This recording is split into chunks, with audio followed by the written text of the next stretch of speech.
Dragii moșului, vreau să vă arăt noua colecție Canadian Frost de braz artificial de pe abouthome.ro.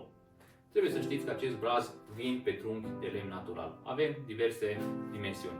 Dacă aveți birouri, dacă aveți apartamente, dacă aveți case, trebuie să știți că avem o dimensiune pentru fiecare. Avem fie de 65, fie de 80 de cm, de 1,80 m, de 2,10 cm sau chiar de 2,40 m, însă din păcate casa moșului e prea mică și nu am căput să vi arătăm.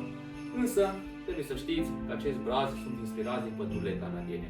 Ce se întâmplă în pădurile canadiene? După ce zăpada a căzut pe braz, automat vârfurile sunt orientate în jos.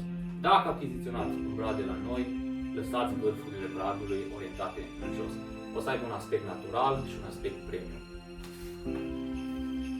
Adăugați 2, 3, 5, maxim cutii.